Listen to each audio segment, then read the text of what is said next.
Capítulo 3. Pensamento preciso. Olá, amigos. Nesta noite começamos a discutir o tema do pensamento preciso. Existem muitas pessoas neste mundo que acreditam pensar com precisão, mas a maioria não pensa, apenas pensa que pensa. O pensamento preciso envolve certos fatores, que vou explicar para vocês. Eles não são complicados, mas quero avisar com antecedência que, se você quer se tornar um pensador preciso, em vez de um pensador rápido, precisa ter uma técnica, adotar um sistema e manter esse sistema. Antes de tudo, existem 3 fundamentos importantes na questão do pensamento preciso. E aqui estão eles. O número 1 é o princípio do raciocínio indutivo baseado na presunção de fatos ou hipóteses desconhecidas. Raciocínio indutivo significa que você não tem todos os fatos, mas supõe que certos fatos devem existir. Por exemplo,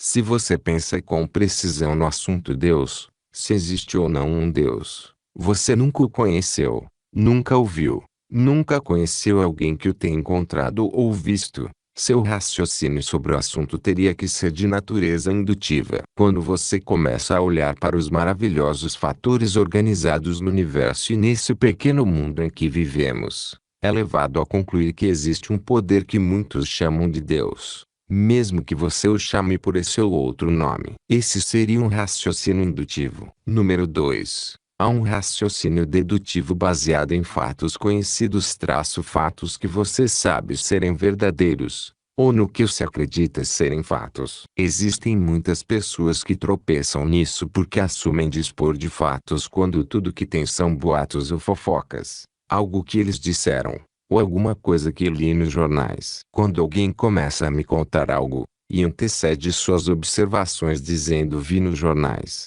tampo os ouvidos mentalmente e eu me recuso a registrar qualquer coisa que essa pessoa diga. Por ter sido jornalista e ter conhecido muitos jornalistas, sei que os jornais costumam cometer erros. Nem sempre são precisos. O terceiro fator que entra no pensamento preciso é a lógica, ou seja, a orientação de experiências passadas, semelhante à que está sendo considerada em determinado momento. Lógica. Senhoras e senhores, se vocês analisarem a circunstância comum em que tentam ter um pensamento preciso, e depois que tiverem tomado sua decisão relacionada a ela, ou talvez antes de terem tomado a decisão, se submeterem toda a proposição ao princípio da lógica para ver se é lógico que a opinião ou a decisão ao que você está prestes a chegar é correta ou não, vão evitar muitos problemas. Esses são os 3 fatores que fazem parte do tema do pensamento preciso. Há 2 etapas principais que você deve seguir no pensamento preciso. E aqui estão elas. Apenas 2 passos. Primeiro, você deve separar fatos, ou o que você acredita serem fatos, de ficção ou boatos. Essa é a primeira coisa que você faz. Quando estiver lidando com qualquer assunto pelo qual tomará uma decisão relacionada ao seu pensamento, pesquise imediatamente todos os fatores que o integram e verifique se são fatos ou ficção ou boatos. Essa é a etapa número 1. Enquanto analiso esse assunto, senhoras e senhores, seria muito benéfico se vocês comparassem essas regras que estou relacionando com seu próprio método de pensamento e vissem onde ele é incompleto. Pode ser uma boa ideia analisar por essas regras algumas pessoas que conhecem bem, para ver quantas delas pensam com precisão. Primeiro, você separa fato de ficção ou boatos. Depois de determinar quais são os fatos, ou o que acredita serem os fatos, você faz essa separação, joga fora os boatos, e estará lidando apenas com as coisas que pode provar. E então separa esses fatos em 2 categorias, uma chamada de importante e a outra de sem importância. Você saberia como distinguir entre um fato importante e um fato sem importância? Quantos de vocês seriam capazes de fazer essa distinção? Mostrem-me com as mãos. O que? Vocês não sabem a diferença entre um fato importante e um fato sem importância, ou apenas são muito acanhados? Um fato importante, senhoras e senhores, é qualquer fato que possa ser usado como uma vantagem na realização de seu objetivo principal ou de qualquer desejo menor que leve à realização de seu objetivo principal. Isso para você é um fato importante.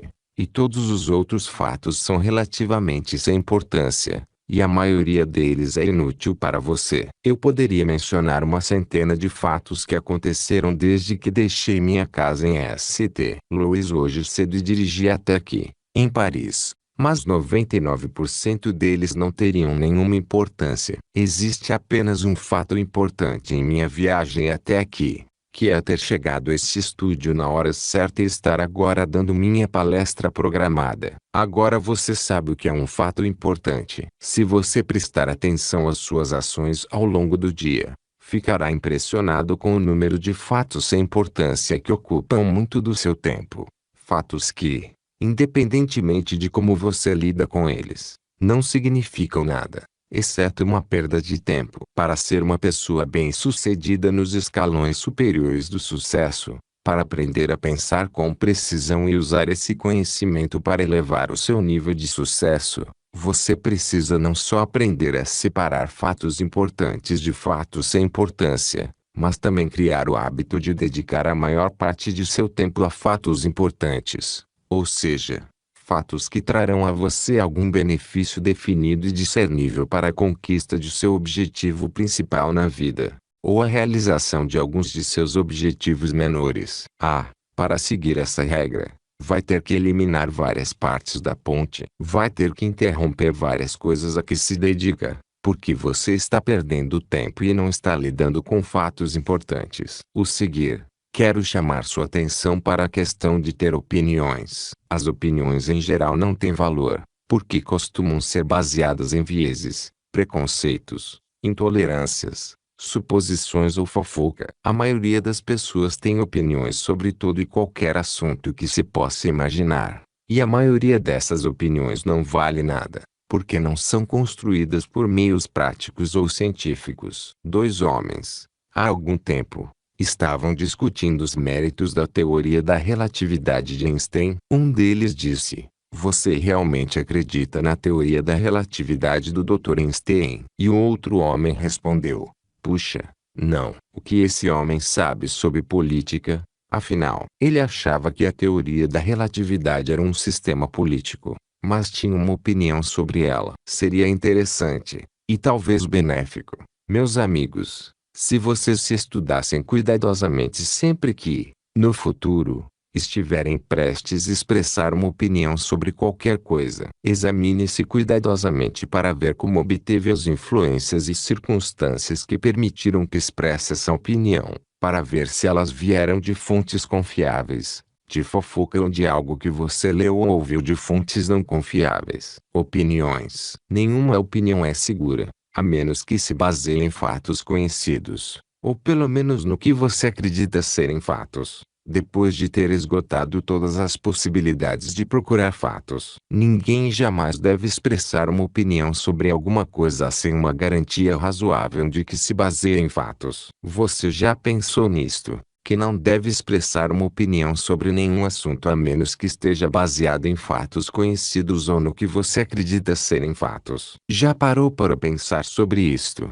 Que a grande maioria de suas opiniões se baseia em algo muito diferente de fatos ou fatos conhecidos. Você não se esforçou para conhecer os fatos, mas tem uma opinião. Você não tem direito a essa opinião, porque não tem nenhuma base para ela. Alguém me perguntou há pouco tempo qual era a minha opinião sobre a situação da Guerra da Coreia. Eu disse: "Bem, essa é uma pergunta que não pode ser respondida em uma frase. Eu tenho muitas opiniões sobre isso. Tenho muitas opiniões sobre as pessoas que começaram com isso. Tenho muitas opiniões sobre o modo como a situação é conduzida. Não pude responder com uma opinião. Eu teria várias opiniões e todas baseadas no que vi acontecer desde que a guerra começou. Ou seja, elas se baseavam em fatos. Conselhos também merecem pouco ou nenhuma atenção. Muitas vezes, conselho gratuito, oferecido por amigos e conhecidos, geralmente não é digno de consideração. Alguém disse que qualquer coisa no mundo que você recebe de graça vale exatamente o preço que você paga por ela. E isso é particularmente verdadeiro em relação a conselho gratuito. Não faz diferença o que você quer fazer. Quais são seus planos? Para onde está indo ou o que está fazendo? Quais podem ser seus objetivos na vida? No momento em que começa a falar sobre tudo isso, você encontra muitas pessoas com muitos conselhos, especialmente as que são mais próximas de você. Quando comecei a organizar a primeira filosofia do mundo de realizações individuais, é verdade que, depois de um tempo, cerca de 500 dos homens mais proeminentes da América haviam compartilhado gratuitamente suas experiências para me ajudar a concluir essa filosofia. Mas os 500 juntos não eram nada comparados aos conselhos gratuitos que ouvi da minha família. Lá estava eu, fazendo 20 anos de pesquisa com as maiores inteligências do mundo me ajudando, e ainda assim, 2 ou 3 membros da minha família pensavam que poderiam me contar mais sobre o que eu estava fazendo, mais sobre as fraquezas da empreitada, do que todos aqueles 500 homens juntos. E o conselho foi gratuito. Claro, eu não precisava seguir. Claro que não segui. Se tivesse seguido, não estaria aqui nesta noite conversando com você sobre esse negócio de pensamento preciso. Tive que aprender a seguir por conta própria, a pensar um pouco. Pensamentos precisos e pensadores precisos não permitem que ninguém pense por eles. Para ser um pensador preciso no sentido estrito do termo, você precisa adquirir o hábito de se tornar responsável pelo próprio pensamento, pelas próprias opiniões e ideias. É correto buscar informações de outras pessoas. Obtenha todo o conhecimento possível, obtenha todos os fatos que puder. Mas, na análise final, não deixe ninguém decidir por você. Está suficientemente claro? Ou preciso repetir? Bem claro, não é? Não deixe ninguém decidir por você. Reserve para si a última palavra em seu pensamento. Se deixar que os outros pensem por você, vai seguir o caminho de menor resistência, como os rios que mencionei em uma transmissão anterior,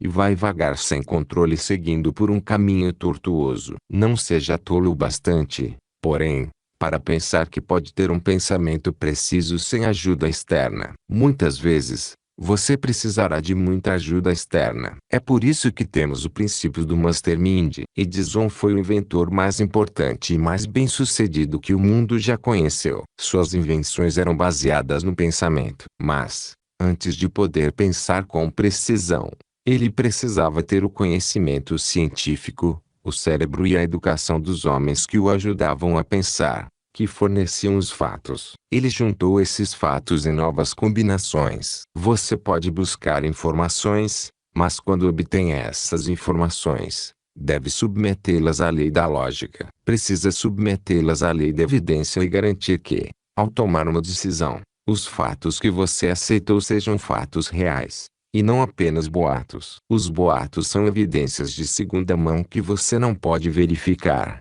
e são inerentemente dignos de confiança. Se você seguir literalmente o que estou sugerindo, poderá ver prontamente que precisa reorganizar alguns de seus hábitos. Na verdade, você precisa reorganizar radicalmente alguns de seus hábitos de pensamento. Vai ter que ler o seu jornal com um pouco mais de cuidado, com um ponto de interrogação. Vai ter que questionar o que lê.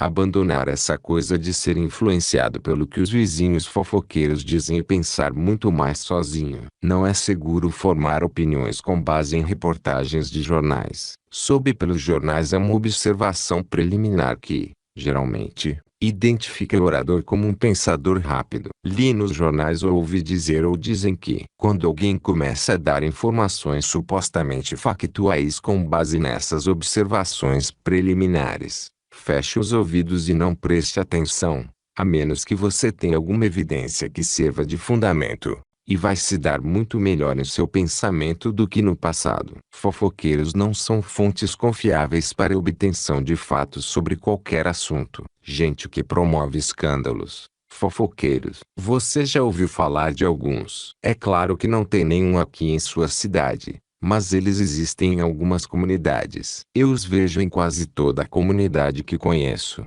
e entre todos os grupos das pessoas, exceto meu público. Claro, ele está acima e além dessa coisa de transmitir escândalos e fofocas. Conversa fiada. Ah, é muito divertido. Muitas vezes escuto fofocas que me divertem, especialmente quando são sobre mim. Nesse caso, Conheço mais o assunto que a pessoa que fofoca. Mas isso não faz diferença. Os fofoqueiros vão falar. Mas, se vocês vão se deixar assustar e afastar de seu trabalho, de suas atividades ou de seu plano ou objetivo na vida pelo que os fofoqueiros dizem, senhoras e senhores, é melhor não começar nada, porque vocês não chegarão a lugar algum. Há muito tempo houve um homem que trilhou esse caminho.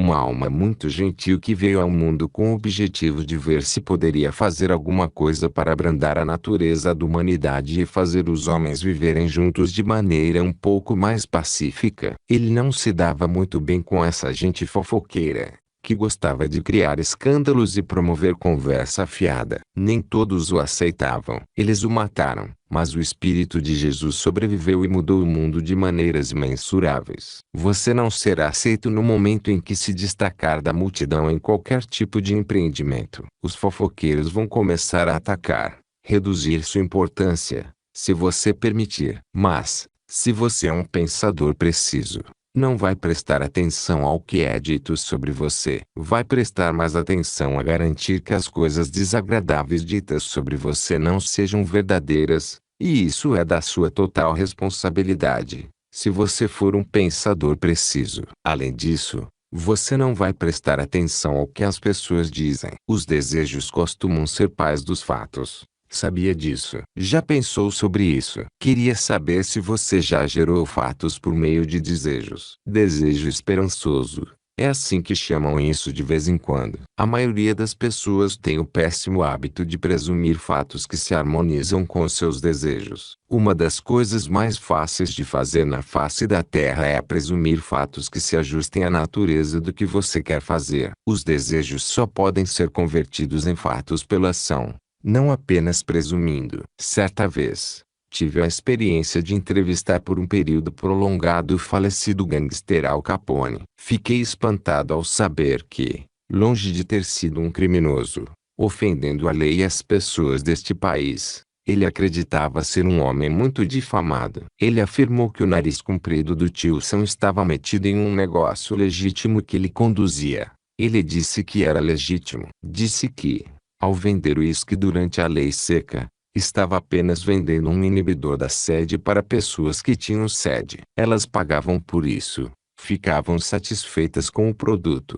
e o tio Sam deveria ter mantido o nariz fora de negócios legítimos. Ele havia se convencido desta ideia. Estava certo de que era muito difamado pela lei. Eu nunca conheci uma pessoa, um criminoso, uma pessoa que violasse a lei, que não se convencesse de que estava dentro da lei, exercendo seus direitos, e que a lei não tivesse razão ou direito de tocá-lo. Essa é uma das coisas mais fáceis do mundo para justificar o que você faz na vida, e, se não tomar cuidado, você se justifica além da razão. Se não for um pensador preciso, as informações são abundantes, e a maior parte é gratuita, mas os fatos têm uma natureza esquiva, e, geralmente, há um preço associado a eles. Alguém me perguntou há pouco tempo por que não saí pelo país ensinando esta filosofia de graça, sem cobrar nada por isso, se não precisava ganhar dinheiro. Sabem o que eu disse para essa pessoa? Eu disse: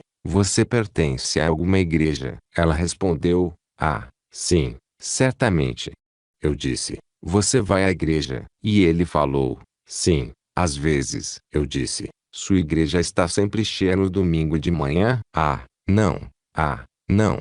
Ele admitiu. Muito poucos assentos estão ocupados. E eu disse: você sabe o que está errado nas igrejas? Ele disse: não, eu não sei se tem ou não alguma coisa errada nas igrejas. Eu perguntei: você já assistiu a uma de minhas palestras? Ele declarou: sim, assisti a todas as palestras que deu aqui até agora. Esse homem, aliás, vive nesta comunidade. Eu disse: você notou que, na primeira noite de nossas transmissões de rádio em Paris, Missouri, uma das piores noites do inverno, as pessoas viajaram até 150 quilômetros. Elas apareceram, estavam todas lá. A sala estava completamente lotada e transbordando. Percebeu isso? Ele disse: sim. Percebi e pensei nisso. Queria saber como conseguiu atrair tanta gente. Eu falei: bem, vou contar como eu fiz. Eu cobrei. Foi assim. Se eu dirigisse uma igreja,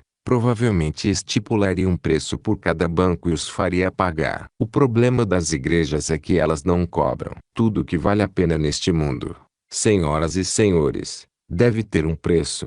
E tem um preço, de um jeito ou de outro. As coisas que você dá gratuitamente geralmente recebem das pessoas o valor que foi pago por elas. Uma pergunta: como você sabe?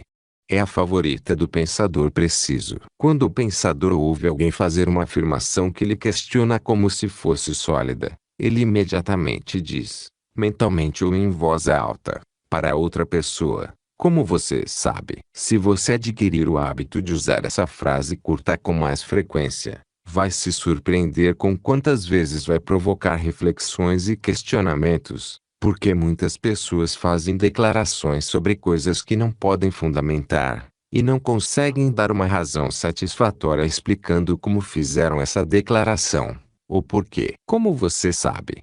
Não fazemos essa pergunta com frequência suficiente. Uma vez, eu dava uma palestra sobre esse assunto, e um dos ouvintes que talvez não fosse muito inclinado para o lado religioso disse: Doutor Yu, não quero causar constrangimento. Respondi: fique à vontade, meu amigo. Se conseguir me deixar constrangido, você é realmente bom, porque eu não me constranjo nem diante de especialistas. Ele continuou: suponha que eu fizesse a pergunta como você sabe?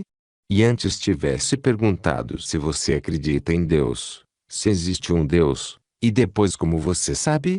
Não seria uma situação complicada? Respondi: meu amigo, se existe alguma coisa no universo de cuja existência há mais evidências do que de qualquer outra coisa, é a existência de um Deus. Talvez eu não descrevesse o Deus que você descreve, talvez eu não o chamasse pelo nome que você chama, mas estaria falando da mesma coisa. Porque, se você quer evidências de uma primeira causa, um planejador, um plano geral em execução, você as encontra em um átomo de matéria, em cada planeta, em cada sol que flutua por nosso universo. Você as encontra em cada ser muito humano e em tudo que brota do solo. Tudo em ordem, acontecendo de acordo com um plano geral. Os planos gerais, meu amigo, não se criam sozinhos. Então tirei meu relógio de pulso e disse: eu tenho aqui um relógio muito preciso e confiável. Se eu desmontasse esse relógio, tirasse as engrenagens,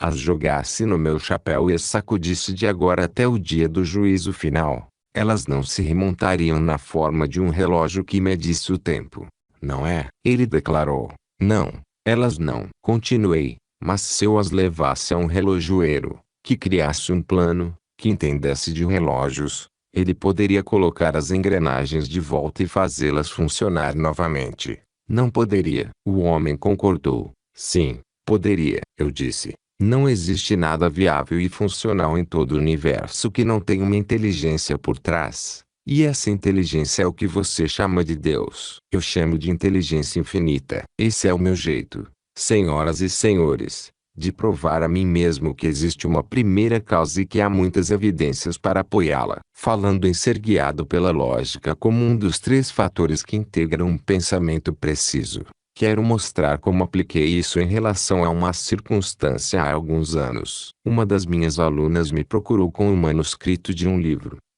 infantil que ela havia escrito. Era um livro bem escrito, e ela o ilustrou de maneira muito grosseira, com gatos, cachorros, corvos, pássaros, cavalos, galinhas e pássaros, em cujas bocas colocou as palavras do livro. Em outras palavras, ela fazia esses pássaros, gatos, cachorros e animais conversarem entre eles, e assim construiu um diálogo. Era realmente uma coisa inteligente. Mas as ilustrações, ela as cortou de um catálogo da Sears Roebuck Books, do Ladizome Jornal, e daqui, de lá e de outro lugar. Eram muito grosseiras. Além disso, a gramática do livro era muito pobre. A ideia era ótima. Ela me procurou pouco antes de entregar o livro a uma gráfica que tinha vendido a ela a ideia de imprimir várias cópias, pelas quais cobrariam os $2.500. Como não tinha os $2.500, ela emprestou os $1.500 de parentes, e completou a quantia com os 1.000 que tinha. Quando abordei o assunto, eu disse: Se você deixar essa gráfica imprimir esse material, tudo que terá serão alguns livros que vai poder guardar no porão. Se quiser ser uma pensadora precisa usar a lógica. Procure alguém que corrija essa gramática, um artista que desenhe as ilustrações adequadas, e, depois, leve o livro a uma editora estabelecida que tem um mercado para depois que o livro for impresso. Onde consegui essa informação? Aprendi por experiência própria e observando outras pessoas que fizeram o possível para se tornar o próprio editor. A lógica me ajudou a economizar os $2.500 dessa mulher. E, mais tarde, achei uma editora para aquele livro. E ela ganhou muito dinheiro com isso. Daremos o próximo trecho desta palestra sobre pensamento preciso, amigos da plateia do rádio, no próximo programa, pois nosso tempo acabou por hoje. Obrigado por me ouvirem.